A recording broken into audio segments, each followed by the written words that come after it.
Estoy honrado de nuevo welcome por you to estar Grace aquí Community Church. dándoles la bienvenida a Grace Community Church. The Lord has El been doing Señor so many ha estado wonderful haciendo tantas things cosas in this maravillosas church with en esta regard to iglesia con the respecto Spanish-speaking a ministry that el we have. ministerio It de habla continues hispana to que grow tenemos and y continúa extend. creciendo y And extendiéndose. this is another Esta es expression otra expresión of the joy that our del church gozo que has nuestra in iglesia tiene al investing in your invertir life en and su vida your y ministry. el So ministerio de please ustedes. know Así how que por welcome favor you are. sepan cuán bienvenidos We're very son. grateful to Estamos have muy you here. agradecidos porque estén aquí. Now I Ahora, want to say thank quiero you to agradecerle a Luis Contreras, Luis who is Contreras, the voice quien you es are la voz hearing, que están oyendo, and y he has my él tiene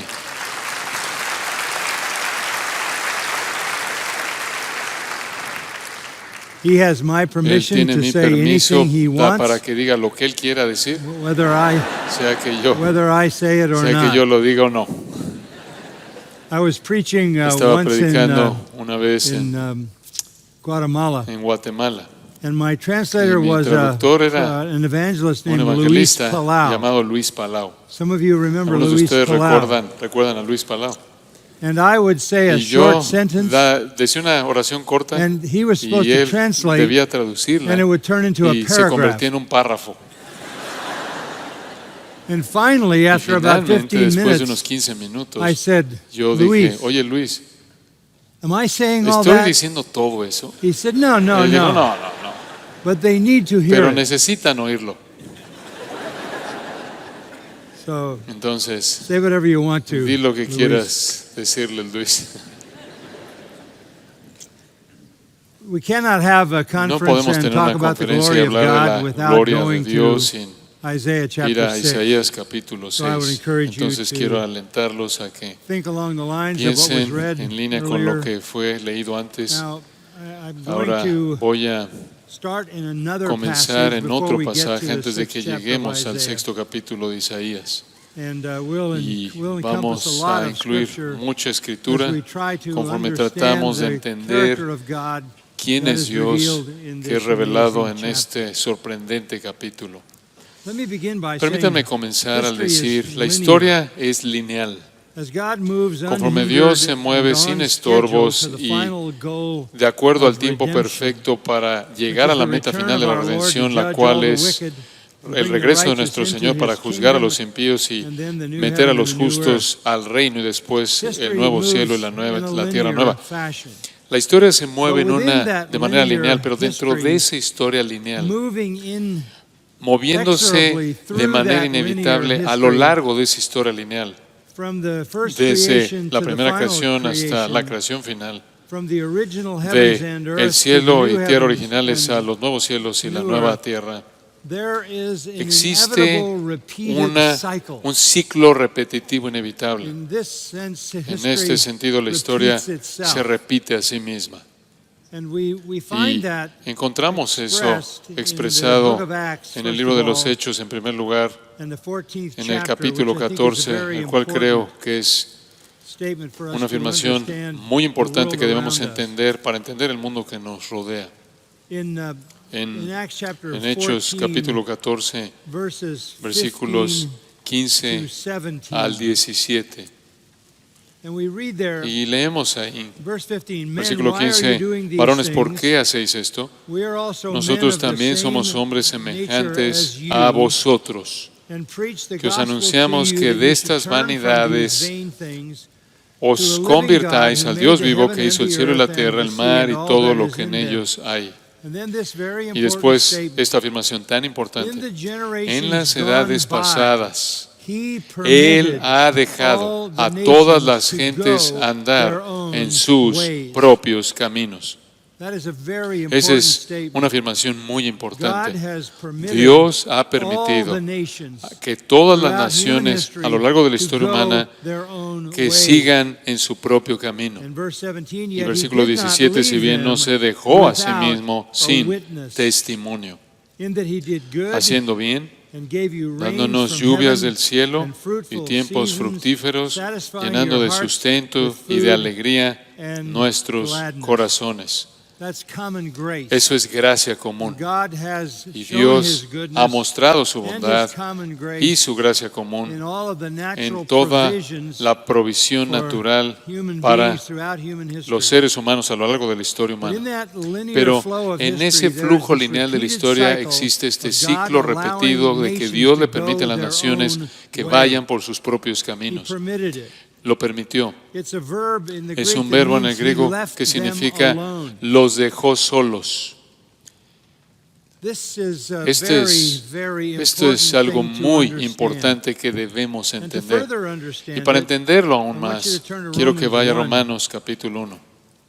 Romanos 1. Porque aquí tenemos revelación que nos dice lo que le sucede a una nación cuando Dios la deja sola. Cuando Dios permite que una nación siga su propio camino. Y es una porción muy conocida de las Escrituras, Romanos 1:18. No voy a leerla todo porque sé que están familiarizados con ella, pero quiero que entiendan el marco para esta sección de la Escritura tan importante. Romanos 1:18. Porque la ira de Dios se revela desde el cielo contra toda impiedad e injusticia de los hombres que detienen con injusticia la verdad. Porque lo que de Dios se conoce les es manifiesto, pues Dios se lo manifestó. Porque las cosas invisibles de Él, su eterno poder y deidad, se hacen claramente visibles desde la creación del mundo, siendo entendidas por medio de las cosas hechas, de modo que no tienen excusa. Pues habiendo conocido a Dios, no le glorificaron como a Dios, ni le dieron gracias, sino que se envanecieron en sus razonamientos y su necio corazón fue entenebrecido. Ahora, esta es una descripción general de todas las naciones a lo largo de la historia humana que siguen su propio camino, usando el lenguaje de Hechos 14. Y cuando una nación sigue su propio camino, se coloca bajo la ira de Dios. En el versículo 18 usted ve esa frase, la ira de Dios. Ahora, esa ira viene en muchas formas. Hay ira escatológica, la ira que está por venir al final de la historia humana, como es descrita en el libro de Apocalipsis. Está la ira eterna, la cual es el castigo de los impíos por los siglos de los siglos. En el infierno está un tipo de ira natural, una especie de consecuencias incorporadas en el pecado humano, que lo que usted siembra, usted cosecha como una consecuencia obvia y natural. Pero esto es diferente. Esta es la ira de Dios sobre las naciones que Él abandona. Cuando ellos lo dejan a Él los deja solos. Y cuando los deja ir por sus caminos, los deja ir por sus caminos en el curso de que sus iniquidades han escogido, los entrega a su propia pecaminosidad. Él los abandona. Él quita los refrenos que de otra manera tendrían. Y la secuencia es inmediata. Cuando Dios hace eso, muchas cosas suceden. Pero en primer lugar, versículo 24. Cuando Dios los entregó, cuando Dios entrega, deja a una nación seguir por sus caminos, lo primero que pasa es los entrega a las concupiscencias de sus corazones, a la inmundicia, de modo que deshonraron entre sí sus propios cuerpos. Usted puede saber cuando una nación es entregada a sus propias decisiones pecaminosas, cuando Dios abandona esa nación, cuando Dios deja a esa nación ir por sus caminos, porque inevitablemente habrá una revolución sexual, corrupción sexual, la corrupción sexual va a dominar la cultura y ciertamente hemos vivido para ver eso en nuestro mundo moderno. La segunda cosa que sucede es mencionada en el versículo 26. Por esto Dios los entregó a pasiones vergonzosas, pues aún sus mujeres cambiaron el uso natural por el que es contra naturaleza, y de igual modo también los hombres, dejando el uso natural de la mujer, se encendieron en su lascivia unos con otros, cometiendo hechos vergonzosos hombres con hombres y recibiendo en sí mismos la retribución debida a su extravío. Esta es la revolución homosexual. Cuando Dios deja a una nación seguir por sus caminos porque esa nación le da la espalda a Él, habrá una revolución sexual, habrá rebelión sexual seguida por una revolución homosexual. Eso, claro, es lo que es completamente lo que está dominando de manera completa nuestra cultura actual en el día de hoy, en este país y otros lugares en el mundo. Pero ese no es el final. Usted baja al versículo 28 y usted lee esto: y como ellos no aprobaron tener en cuenta a Dios, Dios los entregó esta vez a una mente reprobada. Este es el tercer paso. Primero es la revolución sexual, después una revolución homosexual, después una mente reprobada. ¿Qué significa eso? El cerebro no puede funcionar. Han perdido todo el sentido común, toda la razón. ¿Cómo se ve eso? Se ve como la idea de que usted puede escoger su género. Esa es la locura de eso, en una ilustración moderna, con todo tipo de otras cosas que vienen de ahí.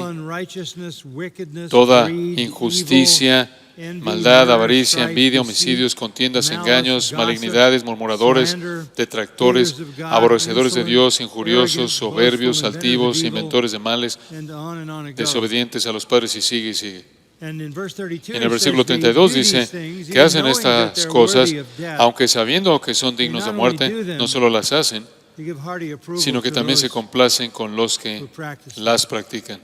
Entonces hacen leyes para proteger a los impíos, y hacen leyes para castigar a los justos, hacen leyes para proteger a los corruptos y a los impíos. Entonces usted puede saber cuando una cultura ha sido entregada por Dios a sus propias decisiones pecaminosas y a las consecuencias de esas pecaminosas. Van a abandonar a Dios, van a quitarlo de la cultura, y después inmediatamente van a proceder a lo largo de una revolución sexual, una revolución homosexual, a un tipo de locura, en donde no pueden ver la realidad por lo que es.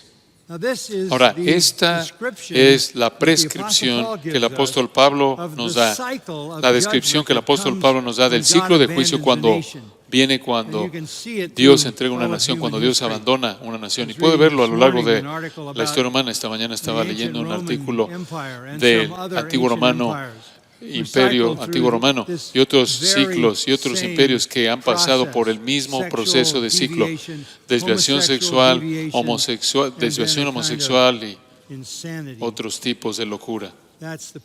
Ese es el patrón. Con esa introducción general, quiero que regresemos al libro de Isaías, porque les pasó a ellos.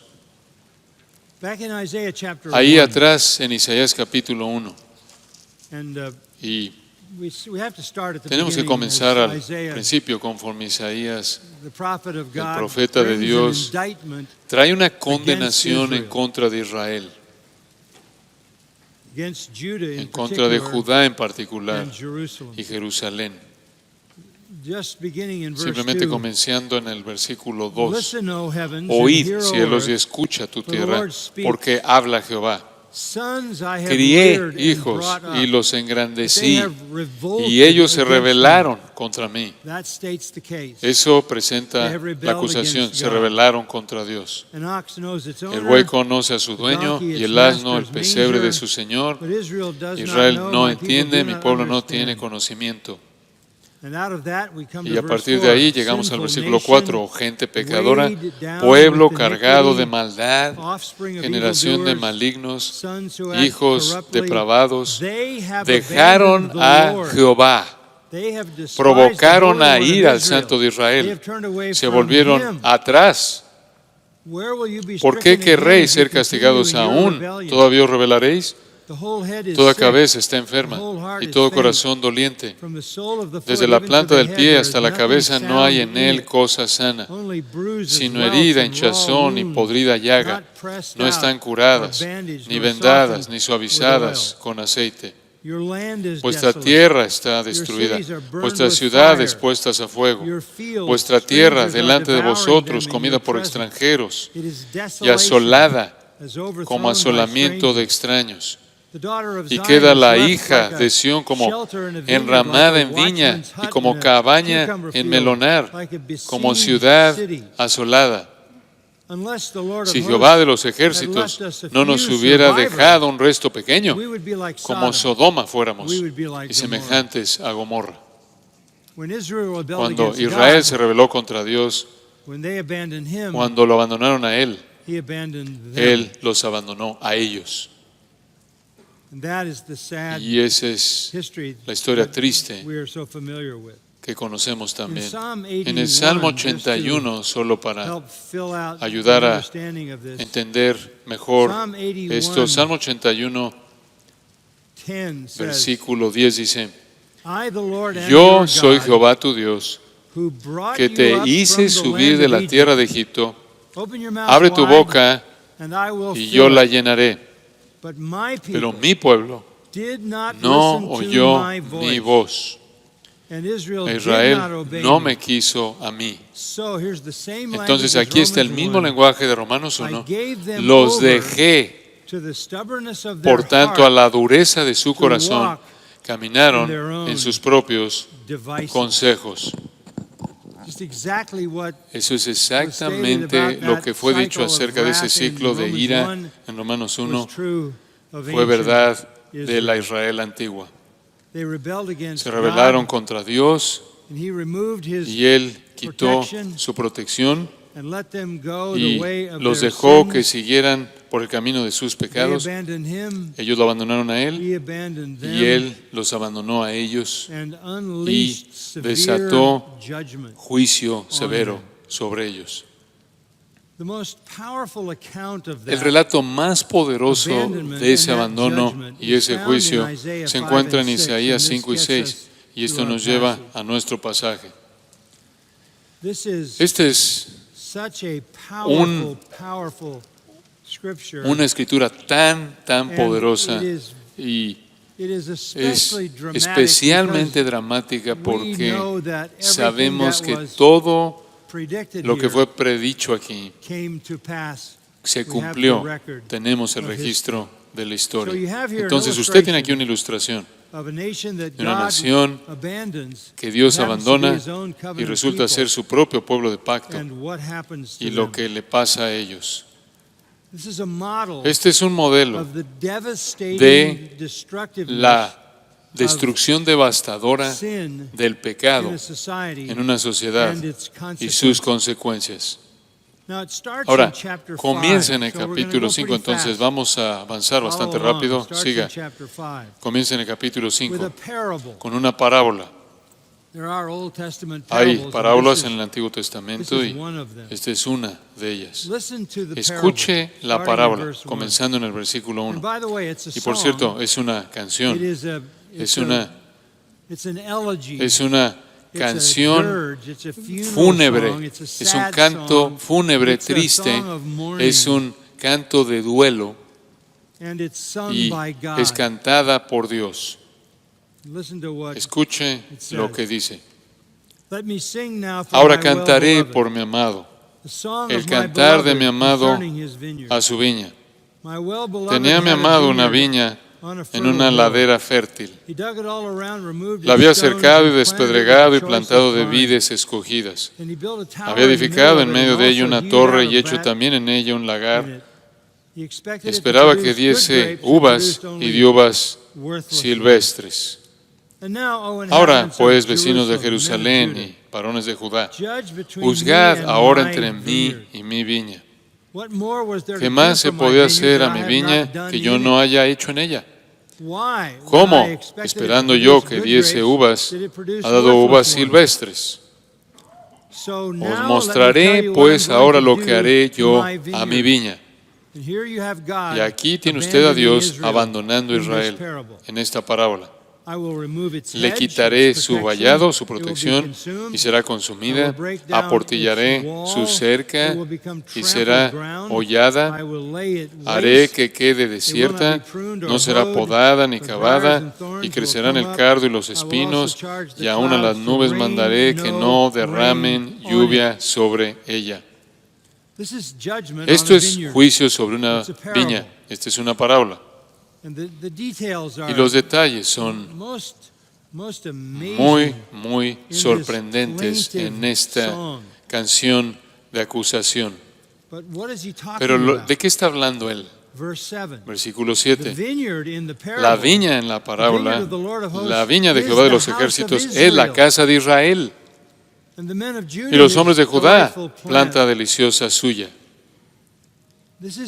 Este es Dios volviéndose en contra de su propio pueblo porque ellos lo abandonaron a Él. Si usted regresa al comienzo del capítulo, usted ve cómo Dios bendijo a Israel. Israel es la viña. Él los amó, versículo 1, los plantó en un lugar fértil, la tierra de Canaán, el lugar más fértil del planeta. Él escarbó a lo largo, la había cercado despregado, lo cual quiere decir, apuntando a que quitó a los paganos, los cananeos, y plantó las vides escogidas. Esto quiere decir el pueblo judío en su propia etnicidad, son una raza noble de personas. Él había edificado en medio de ella una torre, eso probablemente se refiere a la protección que Él proveyó para ellos. Él también hizo en ella un lagar, podría ser eso un reflejo del sistema sacrificial que les dio. Y habiendo hecho todo eso para que fuesen espiritualmente productivos, Él esperaba buenas uvas, pero dio uvas silvestres. Y eso lleva al juicio del versículo 3.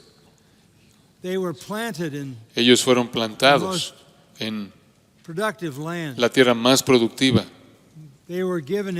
Se les dio toda oportunidad para florecer como nación bajo Dios.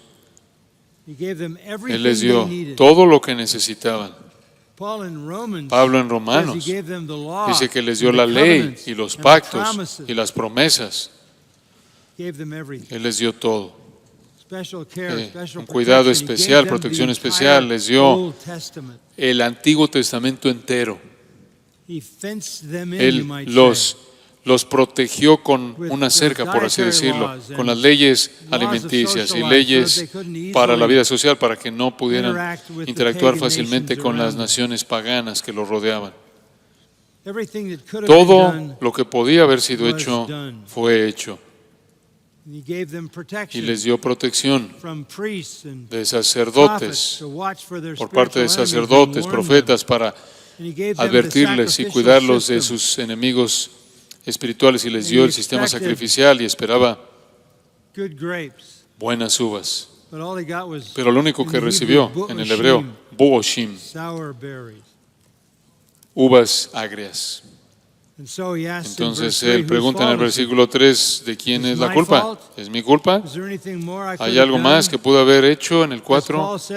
Como Pablo dice, les di la adopción, les di la gloria, les di los pactos, les di la ley, les di el templo, les di las promesas, les di las profecías, les prometí al Mesías. Y versículo 7 dice, esperaba juicio y aquí vileza, justicia y aquí clamor. Ese es un juego de palabras. Él buscó Mishpak y vio Mispak. Él buscó Tzedekah y vio Seaka. Toda esa abundancia de amor divino sobre Israel, y se rebelaron. El cáncer del pecado corrompió las almas del pueblo de Israel, como es explicado en lo que leímos apenas del capítulo 1. Estaban enfermos desde arriba hasta abajo. Ahora, esa es una condenación general del pueblo de Israel. Pero el Señor entra en mayor profundidad y se vuelve más específico comenzando en el versículo 8. Y solo les voy a dar el flujo general de este capítulo. Hay 6 pecados enlistados aquí, del versículo 8 hasta el versículo 23. Y son identificados por la expresión hay, la cual es una expresión onomopeyática. Esto es, significa como se oye, hoy, hay. Es una pasión, es una expresión de pasión, de literalmente de agonía divina por el dolor del juicio. Y define los pecados de ellos. El primero está en el versículo 8. Hay de los que juntan casa a casa y añaden heredad a heredad hasta ocuparlo todo. Habitaréis vosotros solos en medio de la tierra. Ellos se caracterizaron por la avaricia y el materialismo. Por cierto, Amós, Oseas y Miqueas, contemporáneos de Isaías, todos denuncian la misma maldad, el amor al dinero, el amor por las cosas materiales y particularmente gente enriqueciéndose y exprimiendo a los débiles y a los pobres, como Acab queriendo la viña de Nabot en 1 de Reyes 21. Este materialismo que quiere abarcarlo todo, este materialismo avaro, los marcó. Y usted puede leer más de ello. Incluso Jeremías 22 tiene una buena sección que describe esto. El versículo 9 dice: ha llegado a mis oídos de parte de Jehová de los ejércitos que las muchas casas han de quedar asoladas, sin morador las grandes y hermosas, y 10 yugadas de viña producirán un bato, y ese es el juicio. Ese es el juicio. Dios dice, en primer lugar, voy a destruir sus casas, incluso las grandes y hermosas. Voy a vaciarlas. Y después, en el versículo 10, Él describe condiciones de hambruna. 10 yugadas de viña produciendo un bato de vino, eso serían 4 galones de vino de 10 acres. Eso es tan minúsculo en una cosecha como para hacer una indicación de hambruna. El juicio vino. Por ejemplo, en 2 de Crónicas 28, una invasión en los días de Acaz. 120,000 hombres fueron matados. 200,000 hombres, mujeres y niños fueron llevados cautivos. Entonces, buscando todas las cosas materiales, no iba a protegerlos.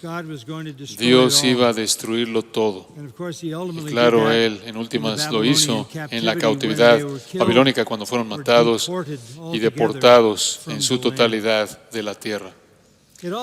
También se extendió a su estilo de vida. Allá abajo en el versículo 11 usted ve el segundo pecado. Hay de los que se levantan de mañana para seguir la embriaguez. Esa es la marca de un alcohólico, que se están hasta la noche hasta que el vino los enciende. En sus banquetes, sus fiestas están acompañadas de arpas, vihuelas, tamboriles, flautas y vino, y no miran la obra de Jehová ni consideran la obra de sus manos. La obra de sus manos son su creación. No consideran el hecho de que su cuerpo fue hecho por Dios a su imagen para darle gloria. Ellos entregan su cuerpo al pecado, son marcados por el placer embriagado de buscar ese placer. La vida se vuelve sensual, satisfaciendo sus deseos egoístas. Ese es el fruto de carecer el conocimiento. Y Dios los juzga por eso, versículo 13. Por tanto, mi pueblo fue llevado cautivo porque no tuvo conocimiento. Y su gloria, sus hombres honorables perecieron de hambre. Eso se refiere a la élite, los significativos, los importantes. Y sufrieron en la hambruna igual que los pobres. Y su multitud se secó de sed. Está tan mal, versículo 14 dice que se ensanchó su interior, el Seol, la tumba, y sin medida extendió su boca. Y allá descenderá la gloria de ellos, y su multitud, y su fausto, las fiestas, y el que en él se regocijaba. Descendieron al Seol. Y el hombre será humillado, y el varón será abatido, y serán bajados los ojos de los altivos. Toda persona es humillada en humillación y en muerte. La muerte bosteza como algún monstruo tragándose a aquellos a quienes Dios juzga. Dios va a ser vindicado. Versículo 16 es crítico. Pero Jehová de los ejércitos será exaltado en juicio, y el Dios Santo será santificado con justicia.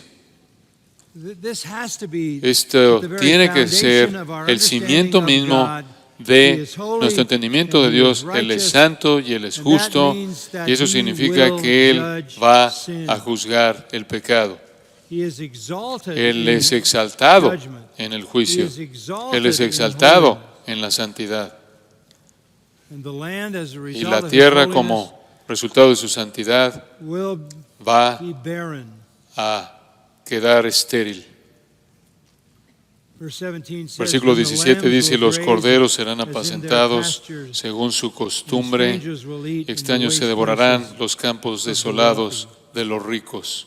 Toda esa tierra que Israel tenía se volverá un desierto en donde corderos extraviados van a estar ahí y extraños van a estar devorando. Eso pasó en Israel.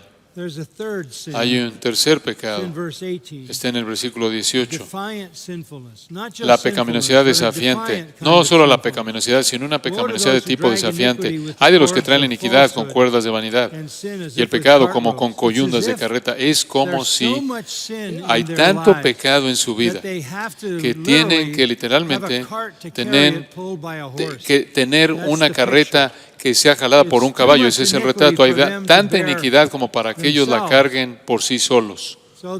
Entonces, literalmente tienen suficiente transgresión para llenar una carreta que es jalada por un caballo. Y el desafío en su pecado se encuentra en el versículo 19. Los cuales dicen: venga ya, están hablando de Dios. Como si dijeran: si a Dios no le gusta, a ver si quiero ver que haga algo, apresúrese su obra y veamos. Si a Dios no le gusta esto, que el propósito del Santo, venga el consejo del Santo de Israel, acérquese para que lo sepamos. Esto es literalmente burlarse de Dios. Burlarse de Dios. Arrastrar sus transgresiones por todos lados como si fueran jaladas por un caballo, desafiando, tentando a Dios, burlándose de Dios, abiertos y obstinados en su pecado. Le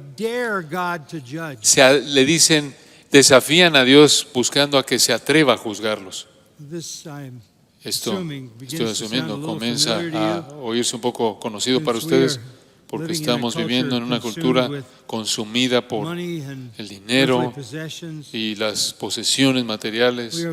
Estamos viviendo en una cultura que está inclinada hacia la satisfacción sexual, al saciar todas sus concupiscencias y sus deseos. Estamos viviendo en una cultura que está levantando su puño en contra de Dios.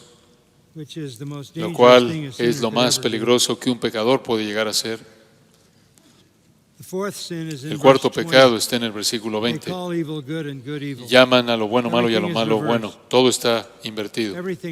Todo está invertido. Sustituyen la luz por las tinieblas, tinieblas por la luz, lo amargo por lo dulce, dulce por amargo. Vemos eso en nuestra cultura en la actualidad. Nuestro gobierno en este país está promulgando leyes para castigar a los justos. En California acaban de promulgar una ley hace 2 semanas que si usted tiene un niño, digamos de 10 o 11 años de edad, y ese niño quiere entrar en una transición de géneros y quiere tener algún cuidado médico para eso, incluso cirugía, el Estado de California dice, si usted como padre no afirma eso, usted está en violación de la ley y el Estado puede quitarle a usted a sus hijos. Así de lejos ha llegado esto. Todo es invertido. Los cristianos van a ser perseguidos. Los homosexuales deben tener el desfile. No hay necesidad para explicar eso más que el quinto pecado está en el versículo 21. Ay de los sabios en sus propios ojos, esto es engaño, arrogante. El sexto pecado está en el versículo 22. Ay de los que son valientes para beber vino y hombres fuertes para mezclar bebida, los que justifican al impío mediante cohecho y al justo quitan su derecho. Esto se refiere a los líderes, los gobernantes, los políticos, la gente que está en el poder cuando son corruptos. Entonces usted tiene materialismo, usted tiene este deseo insaciable por la satisfacción de la concupiscencia y el deseo pecaminoso. Usted tiene la pecaminosidad desafiante, perversión moral, engaño arrogante, liderazgo corrupto. Estas son las cosas que marcaban al Israel antiguo. Y las otras naciones que pasaron por este mismo ciclo de abandono. Y incluso es la verdad, es una realidad en nuestro caso hoy día. Y después Dios presenta el castigo en el versículo 24. Simplemente observen en el versículo 24 la palabra fuego, llama, paja, polvo. Estos son todos términos de destrucción, podredumbre. Aquí es cuando el castigo viene. En el caso de Israel, fue en el caso de Judá más bien, fue la cautividad babilónica. ¿Y por qué sucedió? Versículo 24, al final del versículo. Porque desecharon la ley de Jehová de los ejércitos y abominaron la palabra del Santo de Israel. Por esta causa se encendió el furor de Jehová contra su pueblo y extendió contra él su mano y le hirió. Y se estremecieron los montes y sus cadáveres fueron arrojados en medio de las calles. Con todo esto no ha cesado su furor, sino que todavía su mano está extendida. El juicio vino sobre Israel. Y vino, versículo 26, dice, desde una nación lejana Dios usó a los babilonios para traer muerte y destrucción. El resto del capítulo describe de manera metafórica la fuerza babilónica que vino. Pero quiero llevarlo al capítulo 6, porque este es el punto, lo que nos importa aquí. Y esta es la pregunta. Cuando usted está en una nación y una cultura que está bajo juicio divino, ¿cuál es el mensaje que usted tiene? ¿Qué tipo de persona es la que Dios va a usar en una cultura que ha sido abandonada? Y esa pregunta es respondida en este sexto capítulo. En este punto, Isaías está desesperado. Él está en desesperanza. Este mensaje lo hace preguntarse si Dios todavía está en el trono, si Dios todavía es soberano. Él necesita algo de esperanza. Entonces Dios lo encuentra en una visión. Y Él la describe en el capítulo 6. En el año que murió el rey Usías, ese es el 740 antes de Cristo, Usías había reinado por 52 años. 52 años. Entonces, incluso con todo el declive, toda la corrupción, toda la maldad que es descrita en el capítulo 5, el pueblo tenía un sentido falso de seguridad porque el trono estaba muy estable y estaban en una posición fuerte económicamente, socialmente. Entonces pensaban que estaban seguros y siguieron ese mismo camino desastroso. Finalmente el Señor dijo, eso es suficiente. Y en su año número 52, Usías murió. Esto es lo que le pasó. Segundo de Crónicas 26, 16. Mas cuando ya era fuerte, su corazón se enalteció, se ensoberbeció tanto que actuó de manera corrupta, porque se rebeló contra Jehová su Dios, entrando en el templo de Jehová para quemar incienso en el altar del incienso. ¿Qué estuvo mal con eso?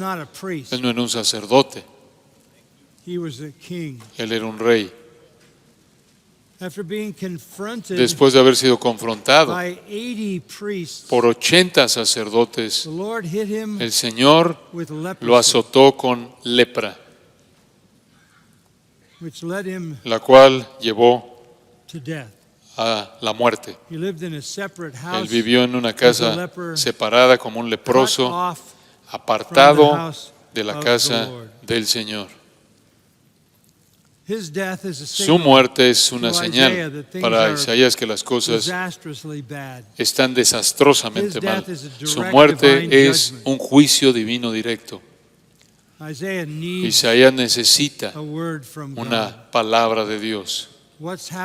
¿Qué está pasando con el pueblo del pacto y qué está pasando con la promesa? ¿Todavía Dios es soberano? ¿Todavía Dios está en el trono?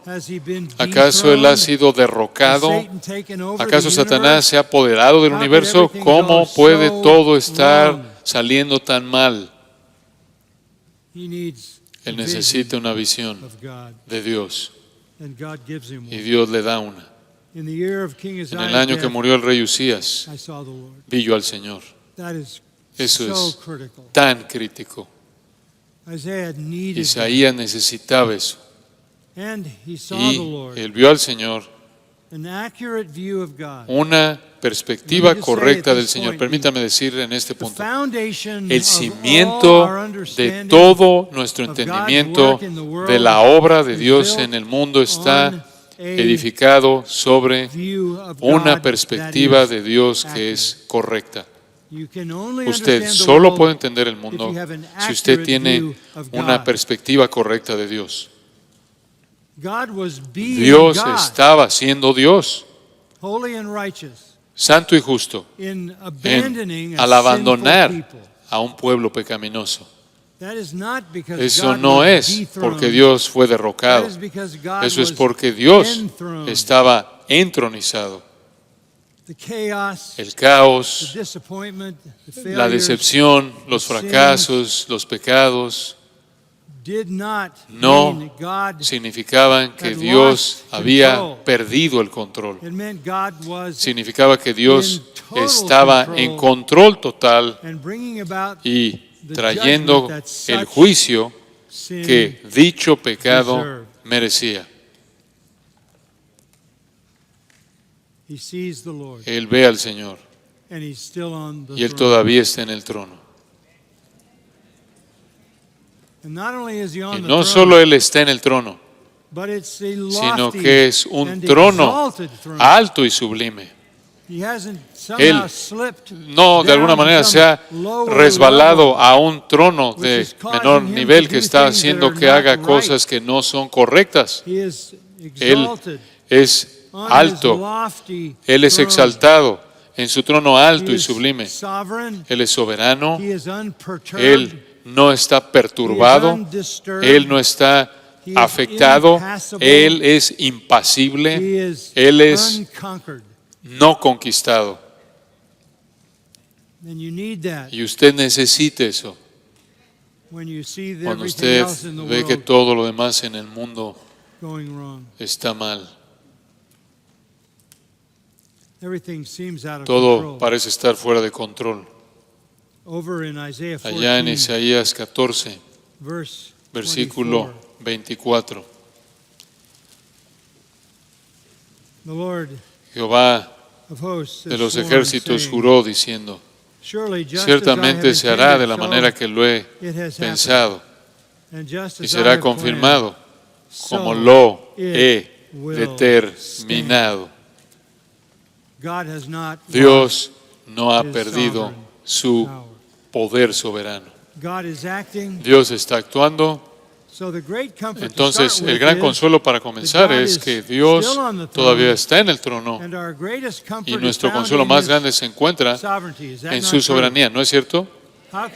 ¿Cómo podemos ser consolados en este mundo si tuviéramos un Dios que no fuera soberano? El consuelo de Isaías, no obstante, se convierte en temor en el versículo 2. Por encima de él había serafines. Sus faldas llenaban el templo. Esta visión, su gloria se derrama del trono, por así decirlo, y llena el templo.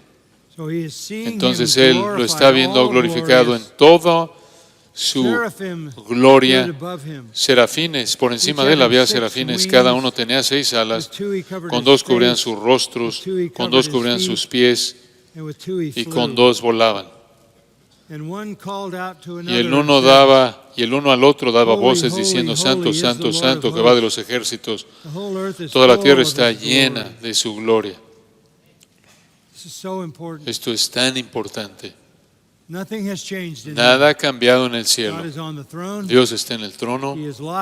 Él es alto, sublime. Él es todo glorioso. Él está exaltado. Él está recibiendo la adoración de ángeles santos que tienen 6 alas, con 2 cubren su rostro porque como criaturas no pueden ver la gloria de Dios sin ser incineradas.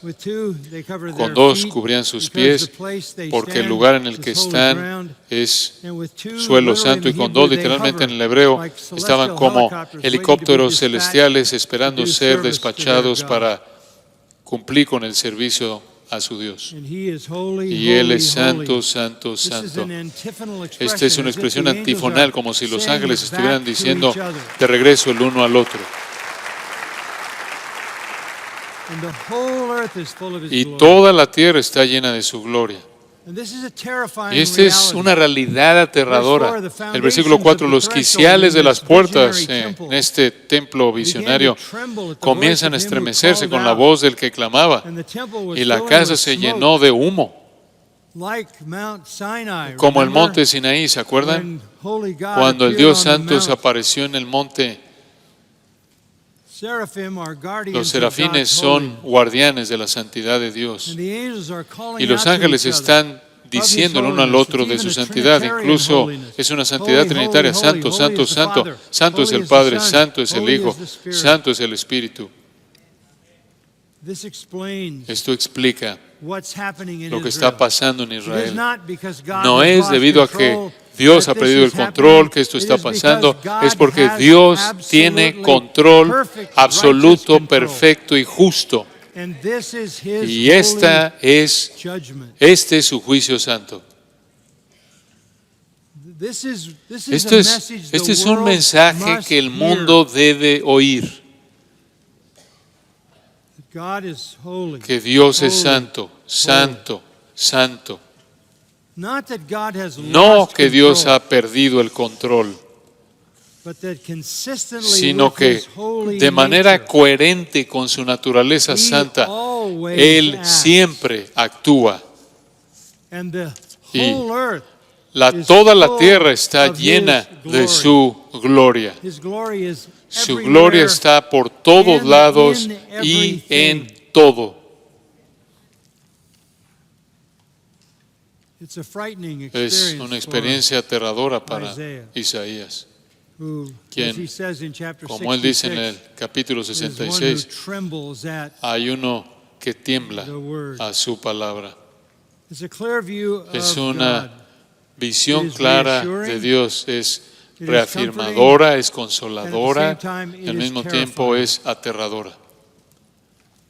Nuestro Dios es un fuego consumidor, pero Él está en control, Él es santo, Él tiene el cargo completo de todo y de todos, y Él va a juzgar de manera justa.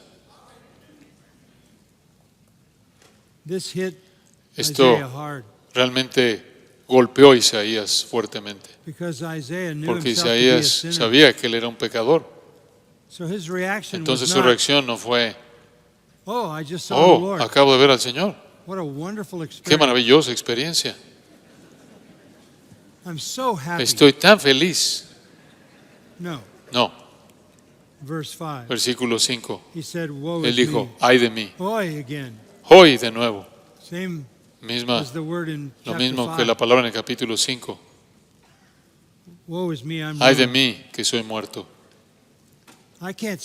No puedo estar de pie ante este Dios perfectamente glorioso, santo y recto, justo, porque yo soy un hombre inmundo de labios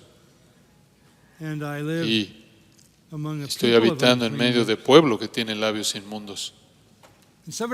Alguien podrá decir, oye Isaías, no Isaías, tienes que pensar mejor de ti mismo, esa es una mala autoimagen. Tú realmente eres un hombre bueno, eres un profeta. Tus labios son limpios, están limpios. Isaías dice, no entienden, no me estoy comparando con ustedes. Solo acabo de ver al Rey Jehová de los ejércitos.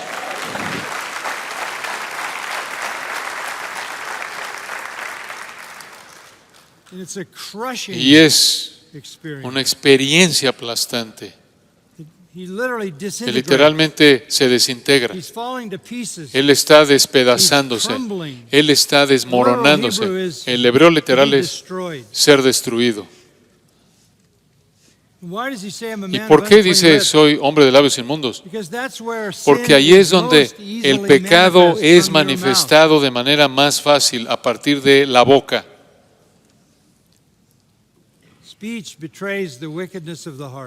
Las palabras demuestran la iniquidad del corazón. Una visión de Dios es devastadora. Una visión de Dios exhibe la impiedad de uno. Cuando el Señor le dijo a Pedro que caminara sobre el agua, y él se dio cuenta en dónde estaba, él entró en pánico. Porque él sabía que en su propio poder eso era algo que eso no era posible. Él temió su propia pecaminosidad cuando él temió que su propia pecaminosidad superara incluso la intención del Señor. Antes en su vida, en el capítulo 5 de Lucas, cuando él había estado pescando y no podía pescar nada, el Señor le dijo que intentara en cierto lugar y lo hizo, y la barca estaba llena de peces. ¿Recuerda lo que dijo usted en Lucas 5:8? Apártate de mí, Señor, porque soy hombre pecador. Esto es estar demasiado cerca de la deidad como para estar cómodo. Esta generación no tiene sentido de Dios como Isaías lo tuvo, o como Pedro lo tuvo, o como Pablo lo tuvo en el camino de Damasco, o como Ezequiel lo tuvo en Ezequiel capítulo 1, o como Juan lo tuvo en Apocalipsis capítulo 1, cuando él cayó como muerto, o como los discípulos en el monte de la transfiguración, cuando ellos se cayeron en una coma. El cimiento de nuestro entendimiento de todo es tener una percepción verdadera de Dios. Las buenas noticias vienen en el versículo 6. Y voló hacia mí uno de los serafines, teniendo en su mano un carbón encendido, tomado del altar con unas tenazas. Y tocando con él sobre mi boca, dijo: He aquí que esto tocó tus labios, es quitada tu culpa y limpio tu pecado. ¿Son buenas noticias esas? Fue una experiencia increíble para Isaías, incluso en la visión. Una visión sería mucho más dramática y mucho más real que como una experiencia espiritual comparada con un sueño. Pero usted puede tener pánico en un sueño. En este caso, en esta visión, el pánico había entrado, porque Isaías sabía en su propio corazón que él no era mejor que todos los demás pecadores. Pero su confesión llevó a su limpieza. Y en la visión viene un ángel con un carbón encendido, tomado del altar, y tocó con él sobre él su boca. No le recomiendo que haga eso la próxima vez que tenga una carne asada, porque eso es doloroso. Y ese es el punto. El arrepentimiento es doloroso.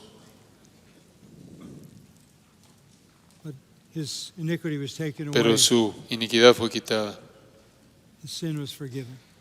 y perdonado el pecado. ¿Ve usted el retrato de Dios aquí que está emergiendo? Absolutamente soberano, exaltado en el trono, lo cual provee consuelo porque Él está gobernando el universo. Y cuando las cosas salen mal en el mundo, están saliendo mal para los pecadores, están saliendo exactamente correcto para Dios, de manera correcta para Dios. Sin embargo, no somos arrastrados en el juicio de Él, porque hemos venido a Él y hemos visto, hemos buscado perdón.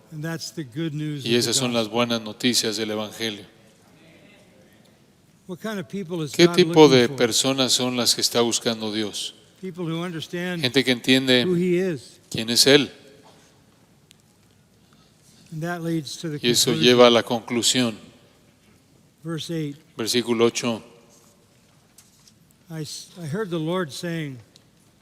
Después oí la voz del Señor que decía: ¿quién enviaré? ¿Quién irá por nosotros? Mira, necesito mandarle a alguien a este pueblo. Necesito decirles que lo que me pasó puede pasarles a ellos. Que hay perdón con Dios. Su pecado puede ser perdonado. Su iniquidad puede ser quitada. Y si no lo es, entonces el juicio viene. ¿Quién va a dar el mensaje? Esto es años antes del juicio en sí. Y versículo 8, Isaías dice: heme aquí, envíame a mí. ¿Por qué dijo eso? Porque Él es el único en la visión. No hay nadie más ahí. Y no es que como si estuviera diciendo: creo que yo estoy calificado. Creo que probablemente lo dijo con su cabeza inclinada: heme aquí, ¿Podrías enviarme a mí?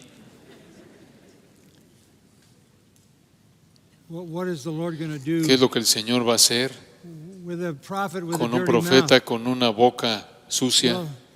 Bueno, Él ya la limpió. En el versículo 9, Él dijo, anda, ve, y di a este pueblo. Pero diles esto, sigan oyendo y no entiendan, sigan viendo, pero no comprendan. Engruesa el corazón de este pueblo y agrava sus oídos y ciega sus ojos para que no vea con sus ojos, ni oiga con sus oídos, ni su corazón entienda, ni se convierta y haya en él para él sanidad. Esa es una terrible experiencia de ordenación. Ser colocado en el ministerio con ese tipo de comisión, nadie va a oírte, nadie va a entenderte. No van a oír, no van a regresar, no van a ser sanados. ¿Entiende eso? Sí, ve. Dile a este pueblo, diles que yo soy soberano. Diles que yo soy justo y santo. Diles que yo muestro gracia y misericordia. Pero entiende que no van a escuchar. Entonces en el versículo 11 él hace la pregunta que yo haría. ¿Hasta cuándo? Quizás una semana. Esa es una tarea bastante infructífera. No, dijo el Señor, hasta que las ciudades estén asoladas y sin morador, y no haya hombre en las casas y la tierra esté hecha un desierto. Tú sigue haciéndolo hasta que nadie quede para que les puedas decir. Este es nuestro llamado. Decirle al mundo que Dios es santo, santo, santo, que Él es soberano, que Él está en control, que Él es justo y que Él está haciendo lo que es correcto y continuará haciendo lo que es correcto, y su juicio va a venir sobre todos aquellos que rechazan su gracia y misericordia. ¿Por qué haces eso? No van a oír. Versículo 13 lo resume.